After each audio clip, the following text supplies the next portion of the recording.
Alright, so I'm going to take you through a basic tutorial of R, how to manipulate, how to use different operators, and how to use different logics.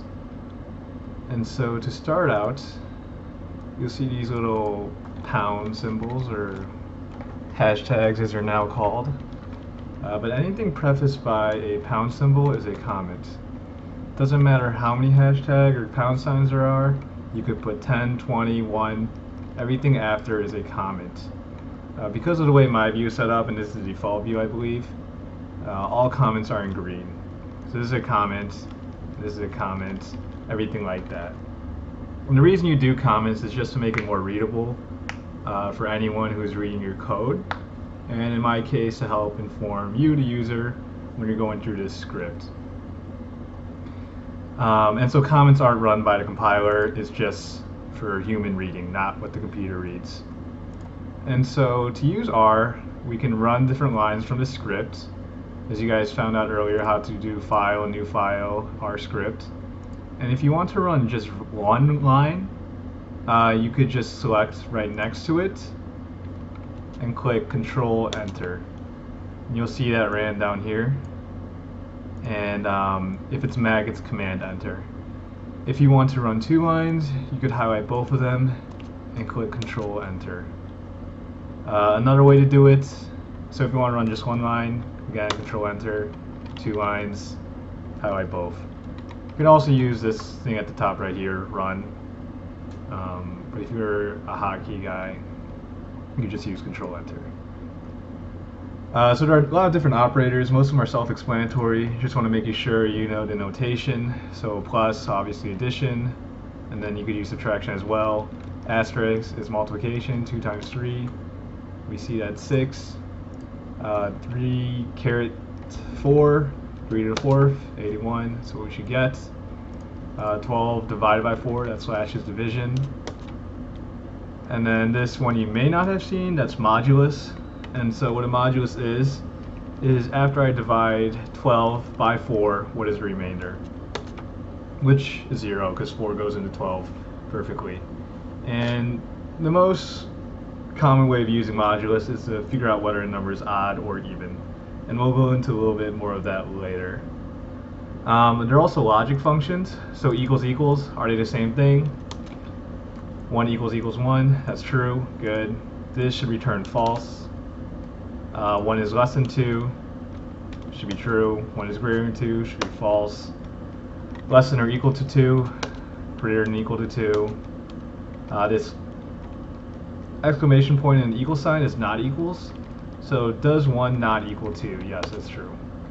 And then as I was saying earlier, a lot of times the modulus is used to check whether something is even or odd. And so that's true, it is odd. And the reason why I kind of glanced over it is because most of you guys already know different operators, I'm assuming. I think it's very similar in Excel, which most of you have experience in. The next is the different types of variables. And so the main ones are numeric, logic, and character. There's also something else called factor. We're not going to go into that today. We're going to start out with these. And so you can assign variables in different ways. One is using an arrow sign. So I'm assigning 5 to A. Or you can assign using an equal sign. So A, arrow sign to the left, 5, is the same thing as A equals 5. And so when I run this command right here, okay, I'm going to do it very explicitly so you know what I'm doing. This is going to turn into 5, okay? If I want to change it, and I can do it using the equal sign as well. It's going to change to 7 right here. And so we can also have logics, which is true now. We can also have characters, which you see right there. Another way you can check what something is you can do type of A. I'm just highlighting so you can see, or you can press Control Enter. Okay, not type, struct, I believe, yeah, str. Yeah, numeric 7. You do the same thing here, logic, and it tells you the value, true, and character, hello. So str to see the type that it is. Okay. Next, I want to go into what column vectors are. And so we're going to go and tables as well, because we use both of those a ton in R, especially because it's a statistical programming language. And to create a vector, you're going to use a C parentheses function. C stands for, I believe, column vector. And when you see two closed parentheses, that is a function. Okay, so anytime you see like str, for instance, and then something inside, that indicates a function. And if you remember what a function is for your mathematical days, it's put something in and something comes out. And so in this case, for the vector function, I'm putting in my list of numbers, 1, 2, 3, 4, 5, and a vector is coming out. So I'm going to run this right here. And I get 1, 2, 3, 4, 5. You could also try running this, and it says use the environment to figure out what happened. What does this mean about vectors and lists in R? So right away we have vec1 right here, but vec2 we have 1, text, and true, so 3 different variables. So let's see what happens there. 1, text, true, CHR. CHR stands for character. So this is actually going to convert everything to character. And you can think of why it might convert everything to character, but a big thing about vectors is they all have to be the same variable type, okay? You can't have one being a character, the next being a numeric. And so R is going to do its best guess to go to the least common denominator, which is just converting everything to a character. Okay, so min vec1. And you also have different functions that you could do with vectors. I think you can guess what I'm doing here, but min vec1 is going to return the minimum of vector 1, which is 1 as expected. We have a max function, a mean or average function, standard deviation, length. That's how many values are inside the vector. So we have 1, 2, 3, 4, 5 values inside the vector. So that's why it's going to turn it into 5. We can also do multiplication on the vector, so vec1 times 2. So it multiplies everything in that vector by 2. Okay? And then we could also divide it and then assign it to a new vector. So in this one, it's going to divide every number by 3 and then assign it to a new variable name called vec3.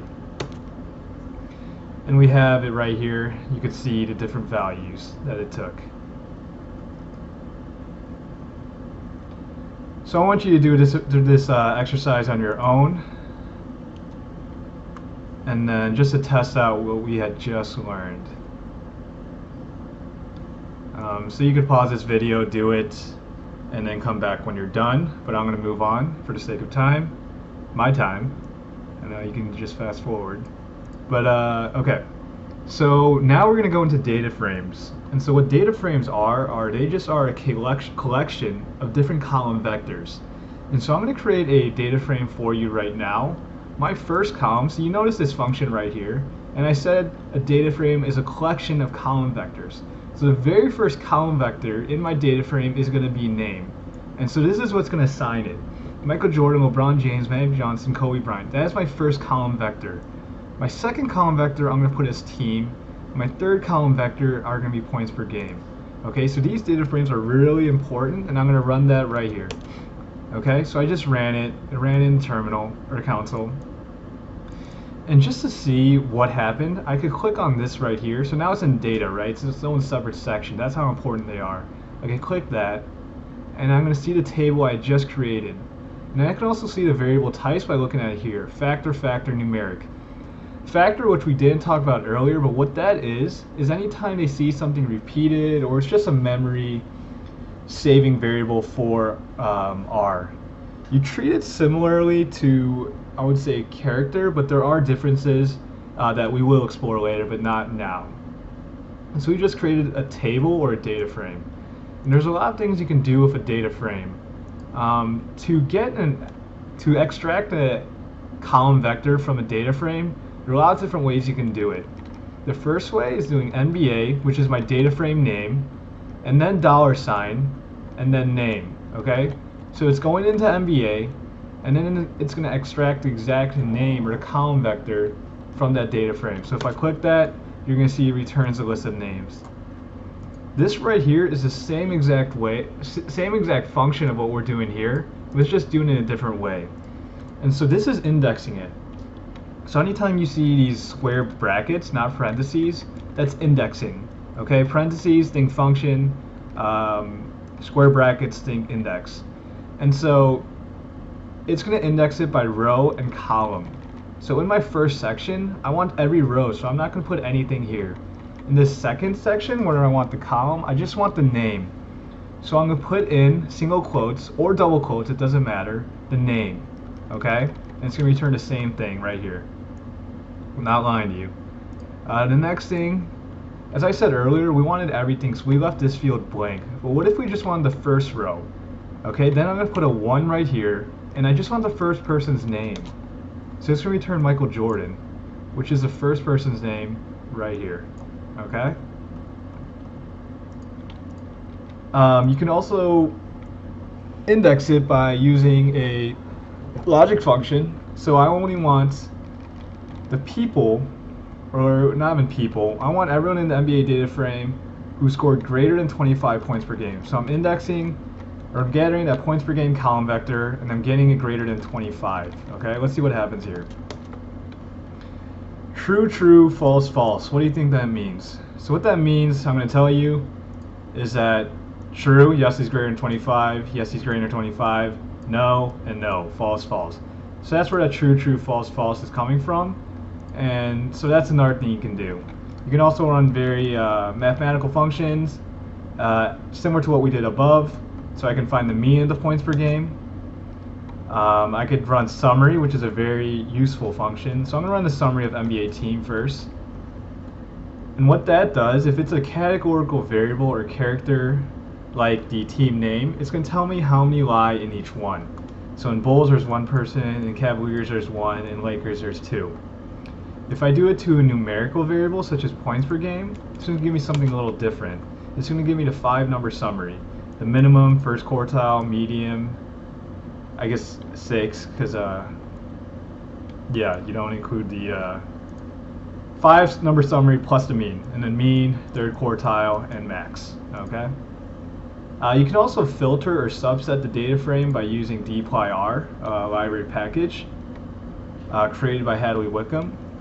And so if you haven't already, to install this package, you're going to go to Packages, Install, and then just type in dplyr. Okay, I already have installed, but I'm not going to do that, but that's how you would do it. And then once you install the package, you have to attach it to your code. So the way you do that is type in library, parentheses, and then dplyr. And then you run it, and it attaches. So using dplyr, I could filter my NBA data frame to just include people with greater than 25 points per game. Okay? After I do that, it's only going to return Michael Jordan and LeBron James because I'm filtering it for greater than 25 points per game. And so finally, the last thing I want to share with you before you go into your own exercise is you can also plot a data frame. We are going to use ggplot2, which is one of these standards that most of the population in R uses, and it has a lot of syntax, but everything's online, and so I really encourage you to go out there, Google, and find an answer if you're struggling. So I'm going to do this first one with you. You're going to do ggplot, and then your data frame name, your data set, AES for aesthetic. My X variable is going to be my name, my Y variable is going to be points per game, and then I'm going to create a bar chart, okay? And I'm going to run that, and then it's going to give me a simple bar chart. And so this last section is for you to do on your own, but it's just going to use data manipulations, different functions on column vectors, as well as using ggplot. So good luck, and let me know if you have any questions.